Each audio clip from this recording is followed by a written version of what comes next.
পোনপ্ৰথমে DA News Plus-ৰ জৰিয়তে সমূহ অসমবাসী ৰাইজক নৱবৰ্ষৰ আন্তৰিক শুভেচ্ছা জ্ঞাপন কৰিছোঁ আৰু এই মুহূৰ্তত মই উপস্থিত আছোঁ বজালীৰ পুথিমাৰীত আৰু পুথিমাৰীতো বিভিন্ন প্ৰান্তৰ সমান্তৰালভাৱে অসম সাহিত্য সভাৰ আজিৰ দিনটোত আচলতে বিভিন্নজন ব্যক্তিক তেখেতসকলে সম্বৰ্ধনা দিয়া পৰিলক্ষিত হৈছে আৰু পুথিমাৰী সাহিত্য সভাৰ তৰফৰ পৰাও কেইবাগৰাকীও বিশিষ্ট ব্যক্তিক তেখেতসকলে সম্বৰ্ধনা জনোৱা পৰিলক্ষিত হৈছে। কেমেৰা পাৰ্চনক মই দৃশ্য দেখুৱাবলৈ অনুৰোধ জনাইছোঁ। এনেধৰণে ৰাতিপুৱাৰ ভাগৰে পৰা পুথিমাৰী সাহিত্য সভাৰ বিষয়ববীয়াসকলে পুথিমাৰী অঞ্চলকে আদি কৰি বজালী অঞ্চলৰ কেইবাগৰাকীও বিশিষ্ট ব্যক্তিক তেখেতসকলৰ যে আজিৰ এই পবিত্ৰ দিনটো এই পবিত্ৰ দিনটোত কেনেধৰণে কাৰ্যসূচী ৰূপায়ণ কৰিছে সেই সন্দৰ্ভত বিষয়ববীয়াসকলৰ পৰা মই জানিব বিচাৰিছোঁ। কি ক'ব আচলতে আজিৰ পহিলা বহাগ আৰু এই বহাগত DA News Plus-ৰ জৰিয়তে আপোনাক শুভেচ্ছা জ্ঞাপন কৰিছোঁ। লগতে সাহিত্য সভাৰ কেনেধৰণৰ কাৰ্যসূচী ৰূপায়ণ কৰিছে? ফোনতে আমি আমাৰ পুথিমাৰী সাহিত্য সভাৰ পৰা আপোনালোকৰ নিউজৰ জৰিয়তে সমূহ অসমবাসী ৰাইজলৈ আমি ৰঙালী বিহুৰ অলপ যাচিছোঁ, শুভেচ্ছা যাচিছোঁ। আমি আজি পুথিমাৰী সাহিত্য সভাই এটি নিজৰ দিন কাৰ্যসূচী আমি হাতত লৈছোঁ অসম সাহিত্য সভাৰ নিৰ্দেশ অনুসৰি। অসম সাহিত্য সভাই গোটেই অসমতে থকা তেওঁলোকৰ অন্তৰ্গত যিবিলাক শাখা সাহিত্য সভা আছে এই শাখা সাহিত্য সভাক চাৰ্টিফিকেট কিছুমান দি দিছে, প্ৰমাণ পত্ৰ দিছে। সমাজৰ বিশেষ দিশত কিছুমান আগভাগ অৱদান আগবঢ়োৱা ব্যক্তিক চিনাক্ত কৰি তেখেতসকলৰ নিজৰ ঘৰত গৈ এখন প্ৰমাণ পত্ৰ আমি প্ৰদান কৰিছোঁ আৰু অসমীয়া জাতিৰ স্বাভিমান ফুলাম গামোচাৰে তেখেতসকলক আমি বৰণ কৰিছোঁ আৰু নিজৰ দিন আমি পালন কৰিছোঁ। গোটেই অসম সাহিত্য সভাৰ নিৰ্দেশ অনুসৰি আজি বহাগৰ প্ৰথম দিনটো নিজৰ দিন হিচাপে অসমীয়া জাতি অসম সাহিত্য সভাই নিজৰ স্বাভিমান ৰক্ষাৰ্থে এইটো পালন কৰি আহিছে আৰু যেতিয়াৰ পৰা এই নিজৰ দিন প্ৰথম বহাগত পালন কৰি আহিছে আমি অসম সাহিত্য সভাৰ নিৰ্দেশ অনুসৰি পুথিমাৰী সাহিত্য সভাই আমি এই দিনটো পালন কৰি আহিছোঁ। বিশেষ ব্যক্তিক বিভিন্ন দিশত পাৰদৰ্শিতা প্ৰদান কৰা, সামাজিক দিশত, শিক্ষাৰ ক্ষেত্ৰত, কৃষক মানে তেনেকুৱা দিশত মানে শিল্পী কিছুমানক আমি চিনাক্ত কৰিছোঁ। তেনেকুৱা বিভিন্ন ধৰণৰ শিল্পী আমাৰ অন্তৰ্গত যিবিলাক আছে আৰু সেইসকলক আমি গোটেই সাহিত্য সভাই মানে বহি আলোচনাৰ ভিত্তিত চিনাক্ত কৰি আজি আমি আৰম্ভ কৰিছোঁ। আমাৰ বাপুজী উচ্চতৰ মাধ্যমিক বিদ্যালয়ৰ পৰা অৱসৰ গ্ৰহণ কৰা কৃতি শিক্ষক আমাৰ অতিকৈ শ্ৰদ্ধাৰ প্ৰতাপ তালুকদাৰৰ ঘৰৰ পৰাই আমি এই যাত্ৰা আৰম্ভ কৰিছোঁ। আমি এইবাৰ 8জন ব্যক্তিক আমি সম্বৰ্ধনা জনাম আৰু এখেতৰ পৰাই আমি লানি নিচিগাকৈ আটাইবোৰ তেনেকুৱা সম্বৰ্ধিতব্য ব্যক্তিৰ ঘৰলৈ আমি আটাই সন্মিলিতভাৱে আগবাঢ়ি যাম। সাহিত্য সভাৰ যি পৰম্পৰা আচলতে এই পৰম্পৰা অক্ষুণ্ণ ৰখাৰ ক্ষেত্ৰত পুথিমাৰী সাহিত্য সভাই কেনেধৰণৰ পদক্ষেপ আৰু পৰৱৰ্তী সময়ত ল'ব? পুথিমাৰী সাহিত্য সভাই অতীজৰ পৰাই বহুত ধৰণৰ তেনেকুৱা পদক্ষেপ লৈ আছে।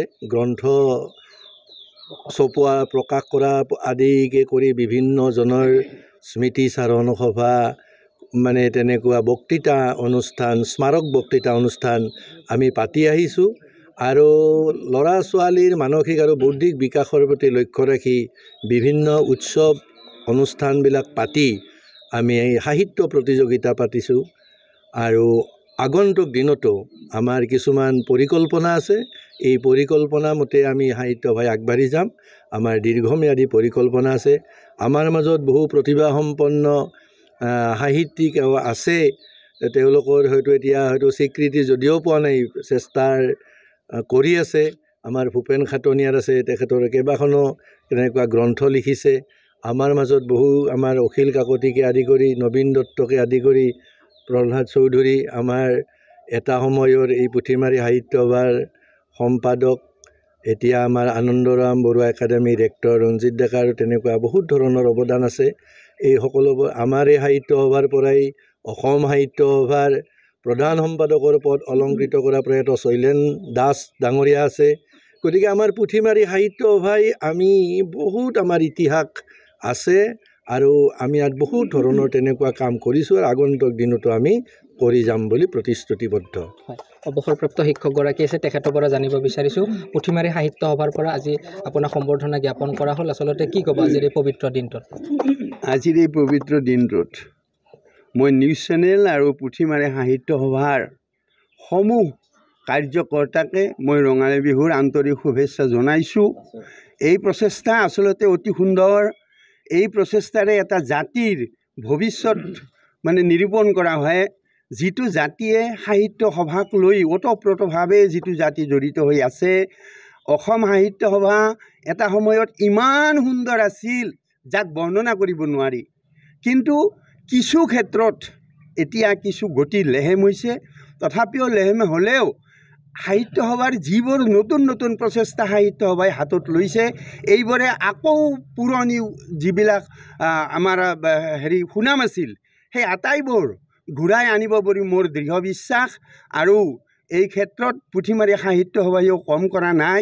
এটা সময় এনেকুৱা সুন্দৰ আছিল, এতিয়া কিছু লেহেম হৈছে। কমলেশ্বৰ মজুমদাৰ সোঁৱৰণী একাংকিকা প্ৰতিযোগিতা আমি কৰিছিলোঁ আৰু সুন্দৰভাৱে ইয়াত আটাইয়ে মানে যোগদান কৰিছিল। জয় জয় মই আছিল পুথিমাৰী সাহিত্য সভাৰ যিটো সুন্দৰতা। আজিও তাৰ কিছু ম্লান, নাটকৰ ক্ষেত্ৰত কিছু ম্লান হৈছে, এইটো ঠিক, কিন্তু অন্যান্য দিশত গ্ৰন্থকাৰৰ ক্ষেত্ৰত আনকি নতুন নতুন গ্ৰন্থকাৰ সৃষ্টি কৰাৰ ক্ষেত্ৰত সাহিত্য সভাৰ এক বলিষ্ঠ পদক্ষেপ আছে। আৰু সাহিত্য সভাই গোটেই অঞ্চলতে আনকি সদৌ অসম আৰু ইমান সুন্দৰকৈ জানে, যাৰ কাৰণে সাহিত্য সভাৰ এটা সুকীয়া বলিষ্ঠ পদক্ষেপ আছে। মই বেছি নকওঁ, এইখিনি কৈ সামৰিছোঁ। সাহিত্য সভাৰ বিষয়ববীয়াৰ লগতে সম্বৰ্ধিত ব্যক্তিগৰাকীৰ পৰা তেখেতসকলৰ আজিৰ এই দিনটোৰ কাৰ্যসূচী সন্দৰ্ভত কিছু কথা জানিব প্ৰয়াস কৰিলোঁ। সাহিত্য সভাৰ বিষয়ববীয়া কেইগৰাকীয়ে উল্লেখ কৰিলে তেখেতসকলৰ যি পুথিমাৰী সাহিত্য সভা আছে, সেই সাহিত্য সভাৰ আটাইকেইগৰাকী ব্যক্তি আচলতে সমাজৰ প্ৰতিটো ক্ষেত্ৰত অৱদান অতুলনীয় আৰু পৰৱৰ্তী সময়তো পুথিমাৰী সাহিত্য সভাই বিভিন্ন দিশত কাম কৰি যাব বুলি সংবাদ মাধ্যমযোগে জানিবলৈ দিয়ে।